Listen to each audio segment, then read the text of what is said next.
Ready? 3, 2, 1, go.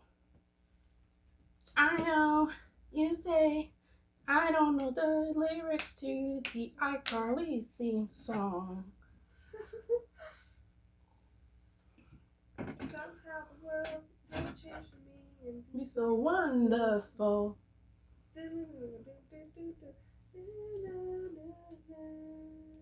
I'm gonna tell you how to feel.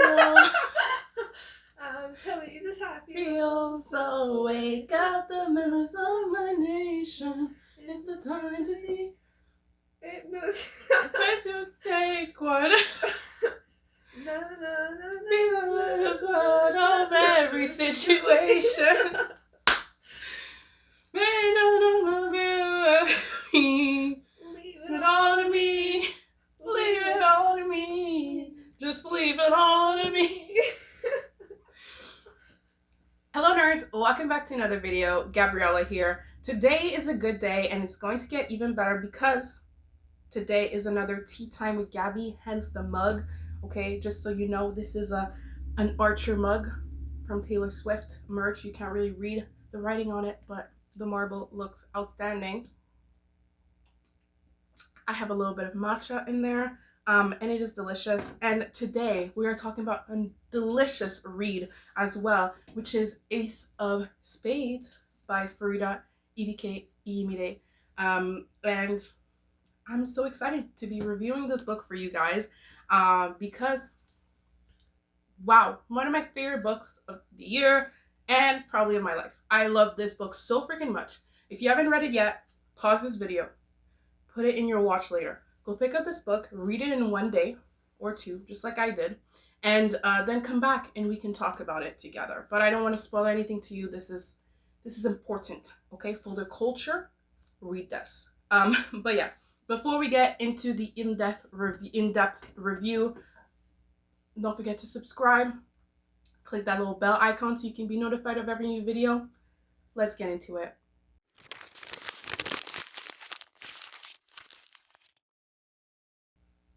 Okay, so guys, take out your mugs, okay? It's time to drink your tea, your coffee. If it's iced, it's okay. My matcha is also iced. I just felt like putting it in a mug for funsies and also because I love this mug. But yes, let us get right into Ace of Spades. So for Tea Time with Gaby, there will be 3 sections. We will first talk about the characters, then we will talk about the plot, and then we will talk about my favorite quotes. And there are quite a few, okay, tab. If you know anything about my annotation style, you will know that I always only tab just iconic, funny, like laugh out loud quotes, or just sometimes if there's any talks about like racism, sexism, homophobia, transphobia, all those different things, I will often highlight, you know, the very quotes that hit, you know, and quotes that are like very true. And I'm like, amen, sister, you know? So, and I had quite a few amen sisters. I think I had more amen sister moments than I had. I love how I do the hand movement every time. There's a higher power that will judge you for your indecency. Tom Cruise. But I had more amen sister movements than I did the amen sister moments than I did laugh out loud moments, I think, in this book, although I still had quite a few giggles, out loud giggles. I mean, this isn't like, I feel like the books that are usually the funniest are like going to be like contemporaries or romance books, and this is neither of these. This is definitely sort of a mystery, suspense, I would say. Not necessarily, yeah, mystery, a little bit, suspense. I feel like it's exactly the same category as Gossip Girl or Pretty Little Liars. The TV shows, haven't read the books. I don't want to read those books. But the TV shows rank, this had the exact same feel to me. So it's not necessarily the book that you would imagine that you would laugh out loud at in any case. So first, before I get into the characters, okay guys, we're going to take another moment. And I know I've done this in every video. I've talked about this book. This is like the 4th video I've talked about this book in. I've talked about it in my TBR. I talked about it in my most anticipated releases. So this might be the 3rd book that I talk about in it. Oh yeah, and I did a vlog also reading this book, which, you know, but we need to talk about the cover, okay? That is a fantabulous cover. It's a beautiful cover. It's outstanding. But not only have I talked about the cover, but I haven't mentioned the spine. Outstanding, beautiful, extraordinary, okay? And I haven't talked about the back, the flipping of the characters. We love to see it. Oh, and I love, love, love. You know, this is called Ace of Spades. The antagonist in the entire book is called Aces. And it's a playing card. It's genius of it all. And it's not only a playing card, but it's a playing card that is in the colors of their uniform. The braininess of it. I could talk about this cover for ages. I just think it's incredible, fantastic, just all around fantastical. Talented, brilliant, incredible, amazing, show-stopping, spectacular, never the same, totally unique, completely not ever been done before. Okay, but now let's get into talking about the characters. So first, of course, we have to talk about the main characters, Chiamaka and Devin. Pretty self-explanatory. They are really the main, not only are they the two that we see their POVs from, but they're definitely the only characters that matter, to be honest. There are a few other characters that flow through the story, but the only two that we really stay concentrated on for more than 5 seconds are Chiamaka and Devin. What I love most about Chiamaka throughout this story is that she starts out this stone cold bitch who wants to get to the top, and she knows she's gonna make it because she's the best, she's the smartest, she's the coolest, and she's again the best. And I love that this doesn't change throughout the entire story.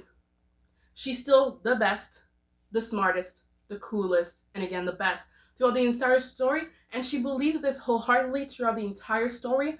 And I find it so rare that, specifically for female characters, and I mean, don't get me started on Black female characters, there aren't that many in YA so far, like that I've had in my life.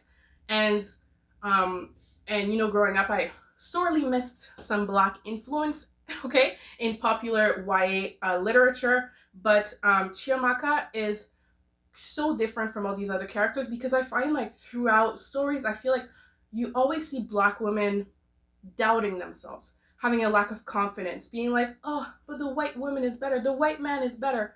And Chiamaka, she don't have time to think that the white woman or the white man is better. She knows she's better. She knows she's better this whole way. And she knows it's harder for her being a Black woman. And she knows that her white father will never understand the struggles her and mother go through. But she doesn't care. She knows she's going to get where she wants to go. She wants to go to Yale. She wants to go to med school. That's all she thinks about. That's all she cares about. And that's all that matters to her. And she will do anything to get there. And I wholeheartedly support that. I love a confident woman. And is she the best person? Not necessarily. She has a lot of biases. She, of course, has rich privilege, which you see throughout the story. She makes a comment at some point about a fridge that she sees, and she's like, that looks like a dinky fridge that would be in Devin's house. You know, she's not respectful of lower income people, and that's fine. She's flawed. She's a regular human being, but I will always, always appreciate finally having a woman who knows her worth.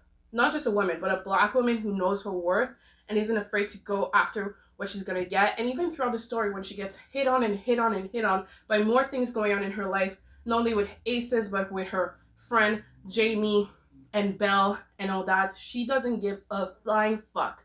She still has her eyes set on the prize, and she knows she's gonna get it because she knows she deserves it, and she knows she's working the hardest to get it.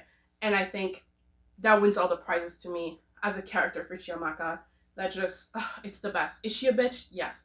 But she gonna get her way? Yes. And I wholeheartedly support her. She is the Blair Waldorf of the story without the insecurity. It's like, outstanding. And not only is she the Blair Waldorf without the insecurity, is that she's the only Black woman. There's 2 Black kids in this entire school. She's the only Black woman in this entire school. And there's a comment that she makes throughout this book that I find incredibly interesting, and that just, you know a Black woman wrote this story, because she says her mom made braids in her hair and throughout the story, but she also flattens her hair every day. And she says, I'm not ashamed of my Black curls, but I know how white people react to Black hair, and I'm not about to be some sort of zoo animal being shown around, okay, having my hair touched by random people because they don't understand what it means. I'm not about to be that person I'm not about to be a zoo animal. I'm not about to be below them and treated as an animal and treated as lesser than because of my hair. So yeah, I'm gonna flatten my hair, and people are gonna think that I sold out, but that's okay. I know what my end goal is, and I know where I need to get, and I know that for right now, I need to flatten my hair for it, and it doesn't mean I'm ashamed of my blackness for it. So next, we have the character of Devin. I have to say, between Chiamaka and Devin, Chiamaka is my favorite because she's just an icon, but Devin is definitely more the nicer person of the two for sure. But that doesn't make him better than Chiamaka. I just think it's a difference. But he's also a lot more naive. I find them both very naive throughout the story. I feel like they both feel like they've reached this level of privilege from being in the school. Even Devin, coming from the wrong side of the tracks, I hate that term. Anyways, but coming from a lower income neighborhood and getting a scholarship into this prestigious school where he's the only black boy, only other black person in there. They're both very naive about what's going on and the possible racism they could be facing, which, I mean, we'll get into it when we talk about the plot, but I do think Devin was... Chiamaka is rich, you know? So she has rich privilege that can help her kind of believe that she's surpassed the racism part, you know, with her rich privilege. But Devin has had no indications that he's at that level of privilege or has privilege at all in his life. So I find it very weird that he was so naive throughout the story, thinking like, it can't be racism. But yeah, we'll get more into that in the plot because I have a lot to say about that. But Devin he's a little artsy boy. He's a little emo artsy boy. And, you know, he does a lot of things for his family. He's a family boy for sure. And he loves his mom. And that is seen for sure in the epilogue. And throughout the story for sure. But, you know, you see it again in the epilogue as sort of a bow wrapping it around. But Devin was just like the cute artsy boy who wanted to make friends and was trying to make it through in this world. And I appreciate the way Chiamaka and Devin's point of views change. You know, Chiamaka is like the bull who's gonna ram through and get her way through, and Devin was the one who thought he could like sort of float his way through by being like nice and friends with and like, you know, just a nice person. And I think those are very two different views of how, you know, you can make it in this world. And I thought it was really interesting that you got to see it in the two main characters. And Devin's home life is definitely hard. You know, he has to sell drugs to help his mom make ends meet, and that's always heartbreaking whenever a child has to not only have a job to make ends meet for their family, but, you know, has to do something illegal like sell drugs and things like that. Also, I think Devin being gay definitely plays a big part of him. I feel like, in a way, maybe being gay made him feel like he needed to prove even more that he was a man by providing more for his family. I think there's definitely that kind of background thought that went through it, even if he didn't realize it. I feel like a lot of the times that's what he felt like he had to do, not only because he's the oldest, but, you know, he always felt like the clock was ticking, because by the time his mom found out that he was gay, you know, he was going to be out of the house and all that. So he was like, I have to be the man that she needs for as long as possible. But the man that she needed was really just Devin, the way that he was. And, you know, I think that was beautiful, their relationship that she got to see. And it's sad when you see someone having to keep a secret like that, and, you know, how much it was eating him up inside, and how he couldn't talk about a lot of things going on at school and a lot of things going on in his life because it would also out him. And his mom, having known all along, was like, it was kind of hilarious in a way.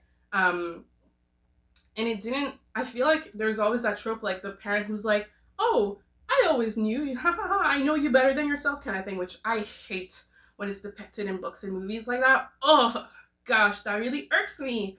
Or when parents out their kids themselves, like, people are going to be ready to out them, like, to come out of the closet when they're ready to come out of the closet. Like, you know, you shouldn't as a parent be like, I know you're gay. Like, I understand that you're accepting, but just, it's not the vibe that we're going for. But Devin's mom really wasn't like that. And it's really when she saw that he was trying to say it and didn't have the words that she finally was like, hey, I know because of this previous event that happened, I knew, not because, like, I always knew you were gay because I'm the perfect mother and I know my son so well, because I really hate that. But yeah, I find Devin a very nice character, and of course, you know, he still had his secrets and stuff, but I do find that Chiamaka was a more compelling character. And, you know, she's just an icon. But Devon was a great way to offset some of Chiamaka's, like, extroverted, intense side. He was definitely more the mellow, introverted side. So I just love the dichotomy of the two as the main characters and the switching POVs. You very much sense the vibe changing just in the way they thought and all those things. I just thought it was very interesting. So now let's get into the plot and also the structure of the book. Because I have to say, I'm not a switching POV type of person, okay? And when I saw that Ace of Spades was switching POVs, God, I got a little scared. But I trusted. And the trust was well earned, okay?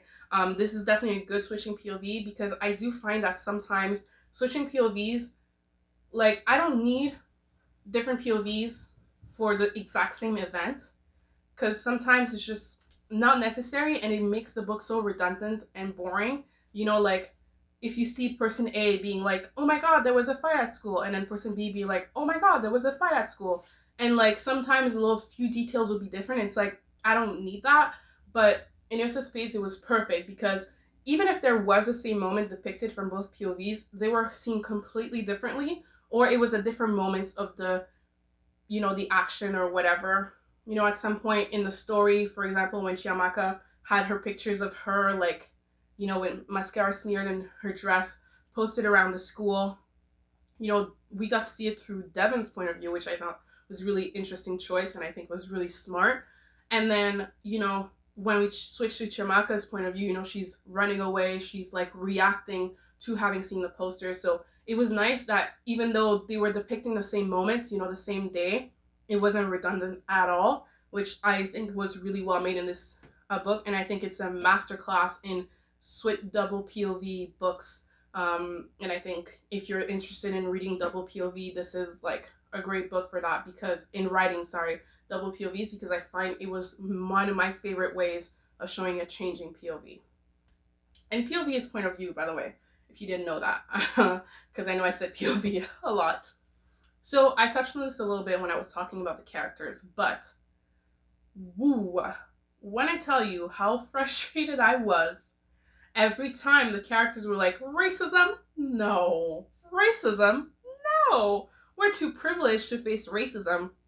And I think it was, I mean, I'm not faulting the characters for that because they are teens, okay? And I feel like in a way, when you're in that level of privilege, yes, of being in a private school, and you feel like you've made it, you sometimes forget and that you're still surrounded by possible, you know, by racism and, you know, and institutionalized racism. It's everywhere. Even if the person you're talking to specifically is a racist, you know, they're better, you know, you're living in a racist place. You are going through racist school that has benefited from racism and so on and so forth. You're living with people that you said yourselves were children of legacies who have been there for ages and ages. And how are these families thriving? Probably because they are benefiting from racism and the institutionalized racism in the world. And that is the truth of the fact. That's not something you can change. And yeah, the people around you might not necessarily say the N-word to you or be racist to you, but you don't realize the kind of things that can be learned in a household that can be racist, but very underground racist, you know? And so it was frustrating in a way, but also it was very true because I was a teenager who went to a private high school, who was one of the only Black teens. And I have to say, like, there are times that I did forget. You know, you get into this bubble where you feel like you're equal to all of them. And sometimes that isn't the truth. I was lucky enough that I went to a private school that was pretty open and that was pretty multicultural, because even though I was one of the only Black kids, there were Asian kids, there were Latino kids, and of course a lot of white kids. But there was still a wider variety of melanin, okay, in the school. So that did help me a lot. And also, private schools where I live are very different from the private schools that you have in the States. Private schools like Ace of Spades, where, you know, lower income people go to private school. Like, they're not that expensive compared to how private school are in the rest of Canada and the rest of the US. So that also helps. Like, we were a lot of middle class folks in there. Like, we were mostly actually middle class. And even like there's also a lot more scholarships given, so there were a lot more lower income kids as well there, and we were kind of all muddled together, and no one really cared about that. So that was also a plus on my side. But I have to say, like, when I was reading this book, I was really looking back into my own experience in an institution like that, and realizing how much I wasn't naive to the point that I didn't think if something bad happened to me, it could be because of racism. Like, specifically to me, something unfair that would only happen to me and not to any of the other non-colored kids, you know? But there were times where I would wake up in the morning and I would live my life and I would live my day, and I would forget that racism is a thing in a way. And it's hard to explain, but sometimes you get comfortable in your privilege and you kind of think that you kind of forget that it exists and you think it doesn't touch you. And I think that's exactly what happened to these kids, except, let's be fair, there were a lot more red flags for these kids, okay, for what was going on and that it was racist.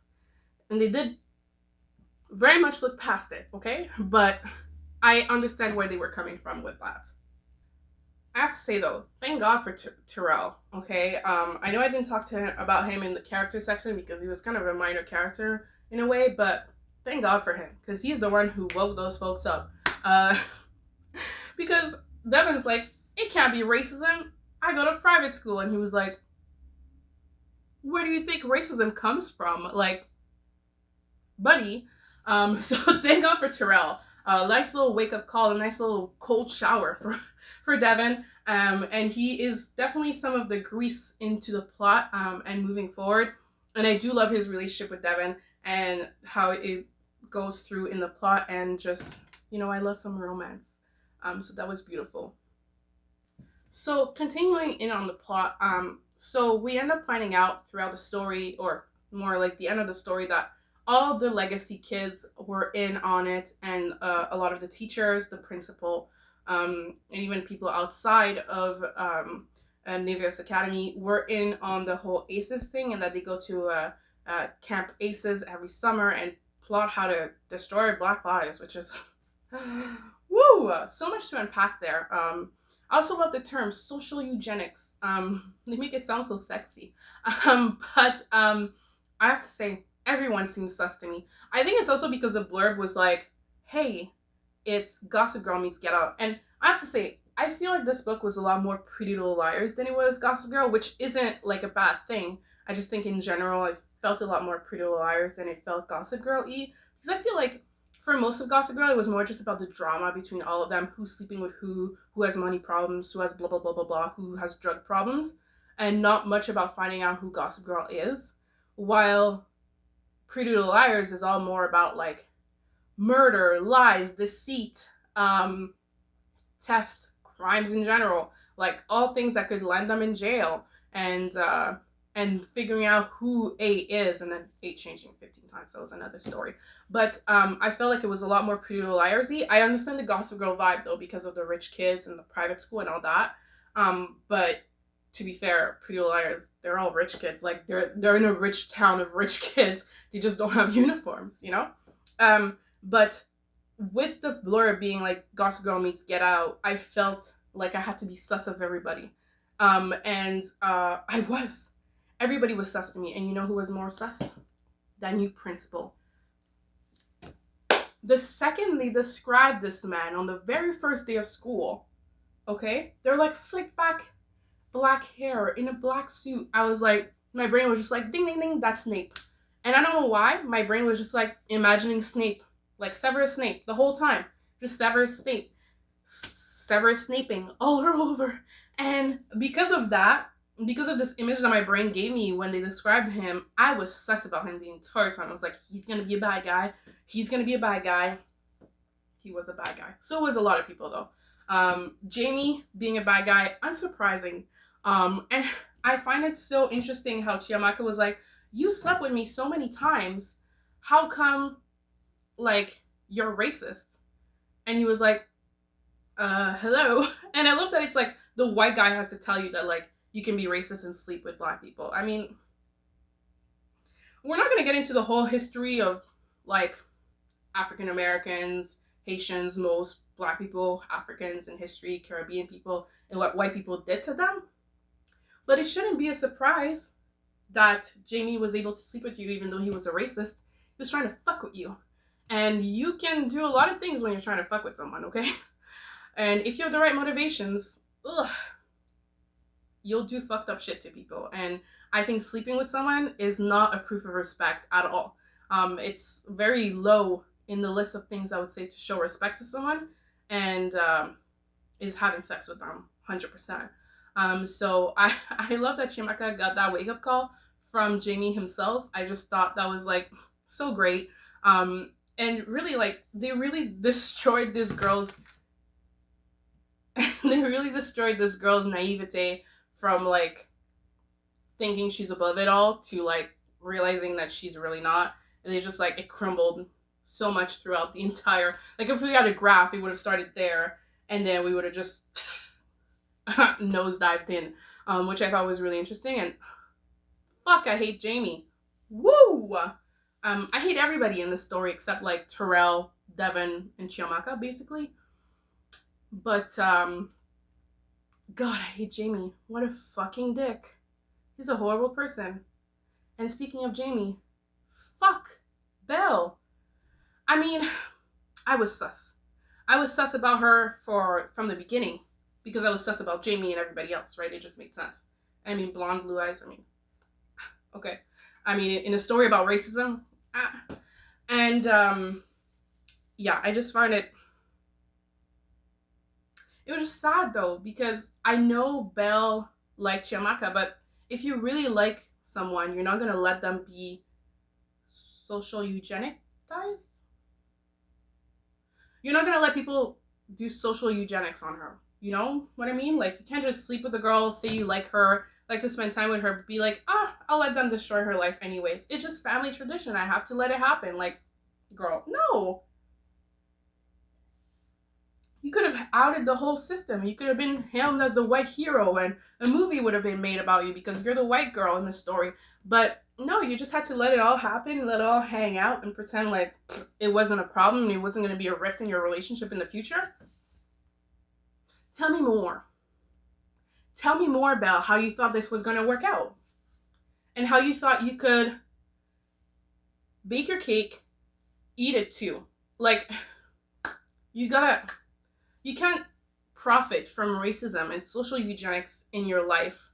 Pretend it's just normal family tradition destroying Black lives, including a murder, I'll remind you all, and think you can just be with the Black girl and be happy with her at the same time.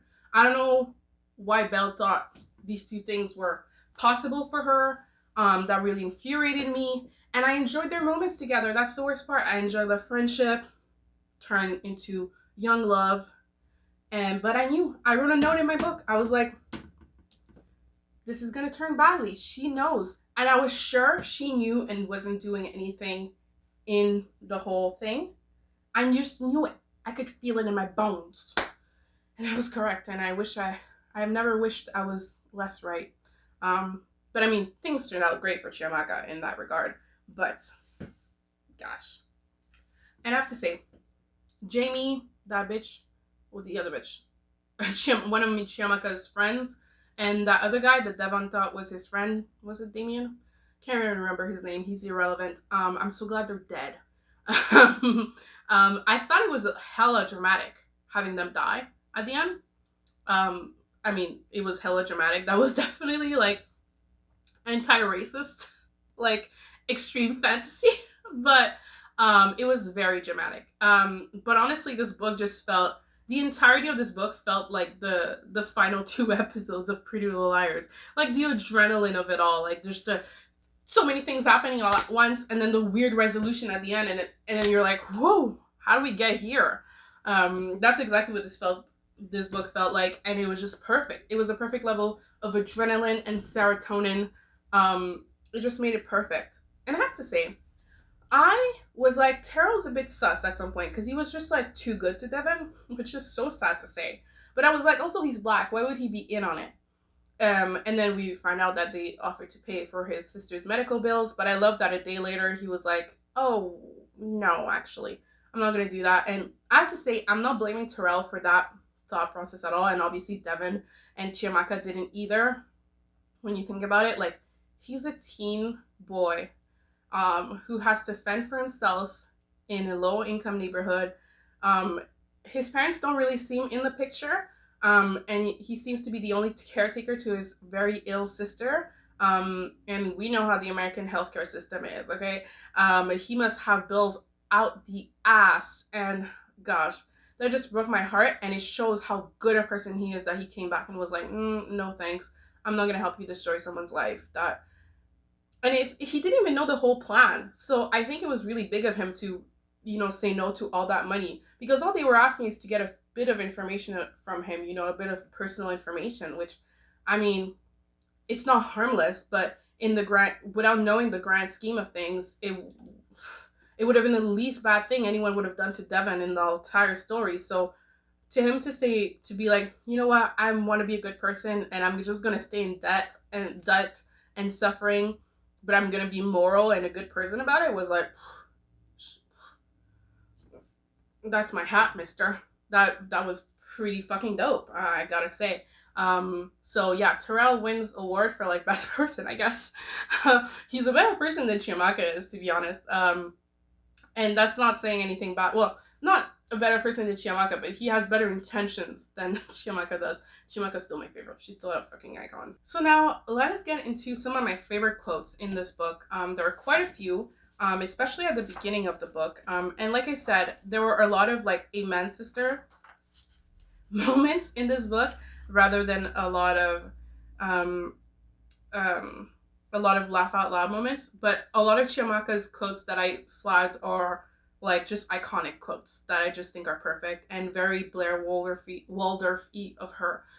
So first at page 15 we have, and if I had to stop and feel bad for every instance I've had to step on someone's toes to keep the crown, I'd be very bored. That's textbook Blair, right? And this one is page 19, and it is still Chiamaka.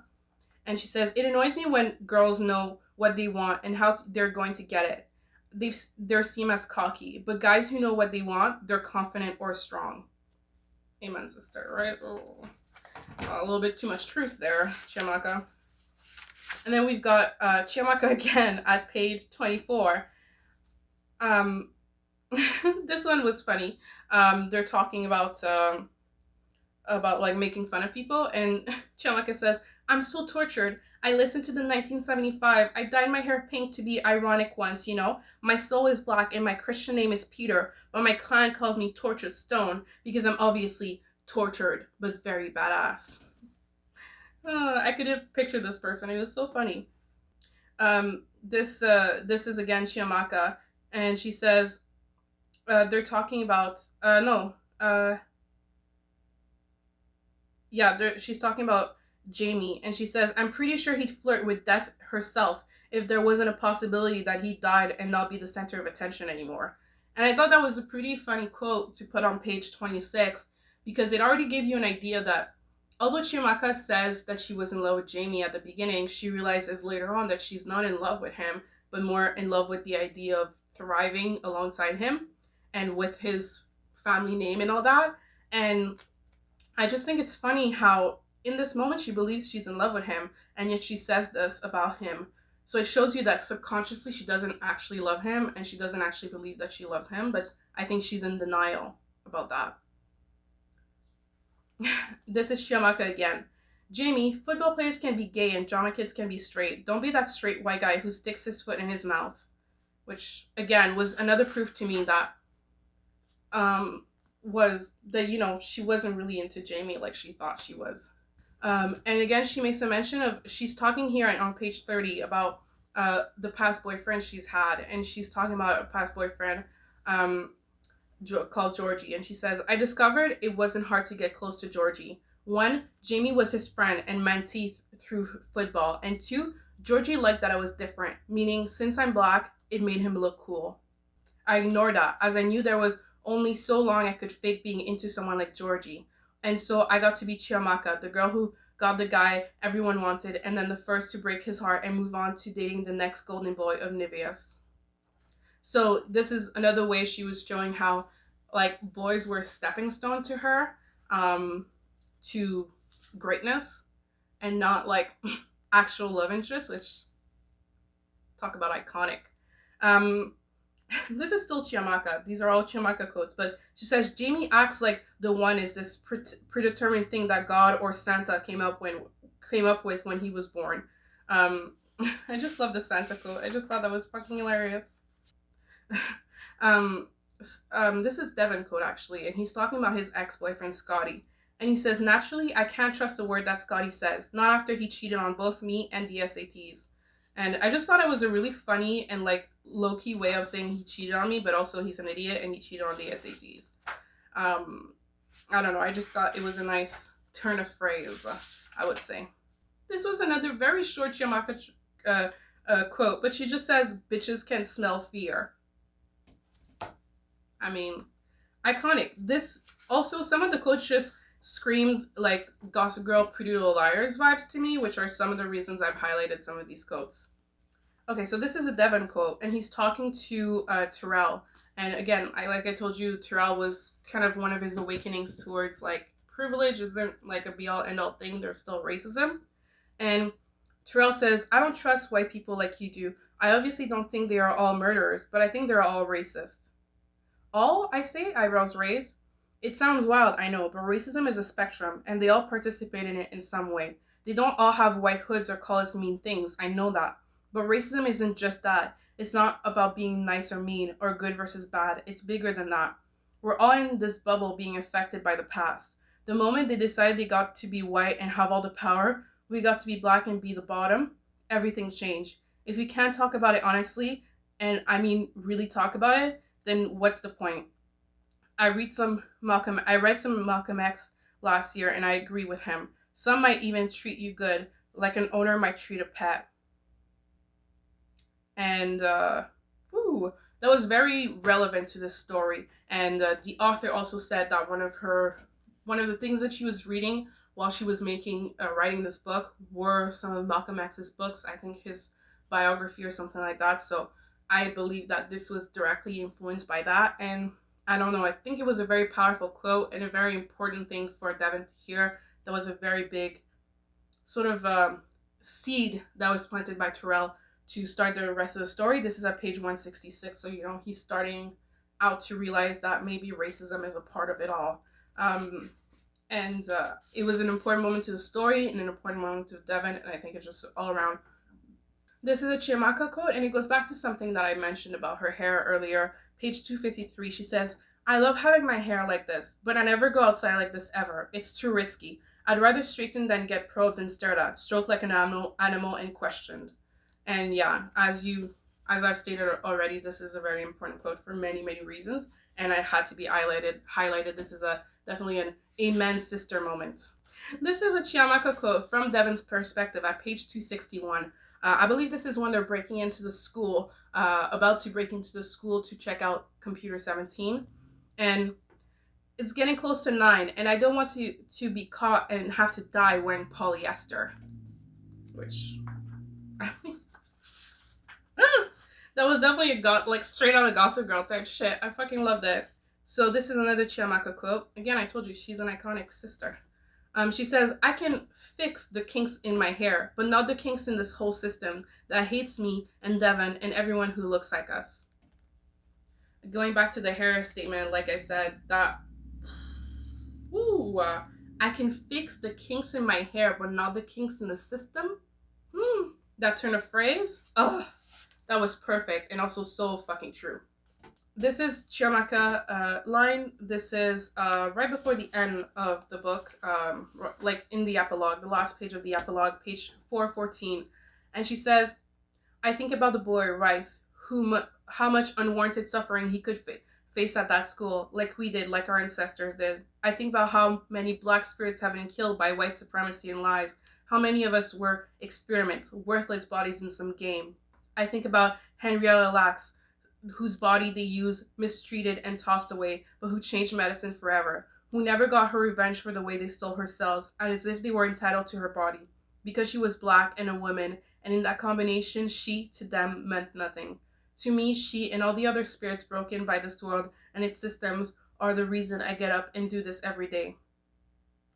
And this is one of the best ways to end the book ever, I would say.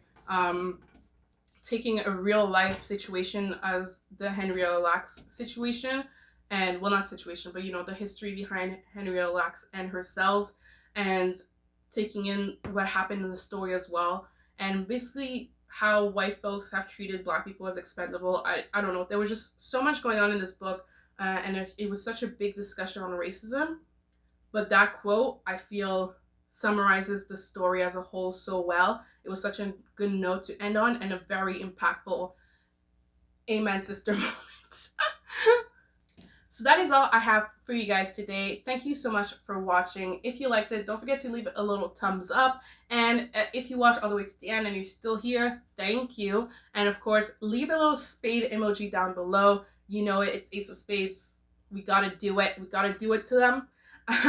And of course, if you haven't already, subscribe and click that little bell icon so you can be notified of every new video and so you can join the nerd gang.